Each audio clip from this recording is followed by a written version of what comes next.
வாழ்க வையகம், வாழ்க வையகம், வாழ்க வளமுடன். குரு வாழ்க, குருவே துணை. அருள்நிதி பேராசிரியர் அன்பழகன் திருவண்ணாமலை.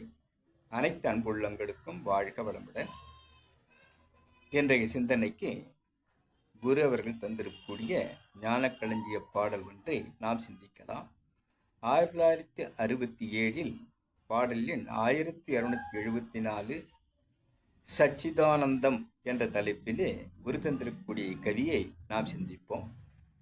உயிரின் இயக்கமே உணர்ச்சிகள் அனைத்துமாம், உயிரின் உணர்தலே உள்ளமாம் அறிவிதே, உயிரின் ஒடுக்கமே வெளியெனும் உயர்வீடு, உயிரின் நிலைகளே உயர் சச்சித் அனந்தம். வாழ்க வளமுடன். சச்சிதானந்தம். ஆக உயிரின் இயக்கமே தான் உணர்ச்சிகளாக நம்முள் இயங்கிக் கொண்டிருக்கிறது. நம்மை இயக்கிக் கொண்டும் நமக்கு அந்த உணர்வுகளை தந்து கொண்டிருப்பது உயிர்தான்.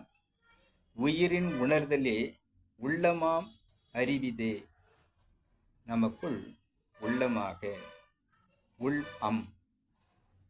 இருப்பு நிலையாக்குவதுவும் உள்ளிருந்து இயக்கத்தை தந்து கொண்டிருப்பதுவும், உள் என்றால் உள்ளே இருப்பாக்கப்பட்டது, அந்த இருப்பிலிருந்து எடுத்து காட்டுவது என்பதாக உள் என்று கூறி, அதுதான் அறிவு. அந்த அறிவுதான் நமக்கு கிரகிப்பதாகவும் பிரதிபலிப்பதாகவும் நம்மை இயக்கி உள்ளே இருப்பாகவும் வெளியே நாம் பார்க்கும் தோற்றங்களை ரசிப்பதாகவும் துய்ப்பதாகவும் அனைத்தையும் அறிவார்த்தமாக செய்வதாக நம்மை வளர்த்தி கொண்டிருப்பது உயிரேதான். உயிரின் ஒடுக்கமே வெளியெனும் உயர் வீடு. அந்த உயிரின் ஒடுக்கம்தான் மனமாக வியாபித்து அலைவாய்ந்து கொண்டிருந்த அந்த மனம் ஒரு முனையாக நாம் பற்றி கொண்டு குரு வழியாக அகத்தவம் ஏற்று ஆழ்மன தியானமாக நாம் செல்லும் போது நமக்கு அந்த வெளியெனும் உயர் வீடாக அந்த சுத்த வெளியை, அந்த வெட்ட வெளியை, அந்த தூய வெளியை நாம் உள் உணர்வாக்குவதாகவும் அந்த உயிரேதான் செய்து கொண்டிருக்கிறது. உயிரின் நிலைகளேதான் உயர்.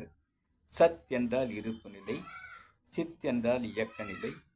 சத் சித் இரண்டும் இணைந்த போது, பரமாத்மா ஜீவாத்மா இணைந்த போது ஒரு ஆனந்தம், பேரானந்தம், பேரின்பக் கழிப்பு என்று நம்மை மாற்றும் அந்த உணர்வாற்றம்தான் சச்சிதானந்தம் என்பதாக இருக்கிறது என்று கூறும் குருவினுடைய சிந்தனையை நாம் சிந்திக்கலாம். அனைத்து அன்புள்ளங்களுக்கும் வாழ்க வளமுடன், வாழ்க வளமுடன். இவ்விளக்கத்தை என்னுள் ஏற்படுத்திய இறைநிலைக்கும் குருநிலைக்கும் இதுகாரும் செய்யப்படுத்த அனைத்து அன்பு உள்ளங்களுக்கும் நன்றி, நன்றி, நன்றி.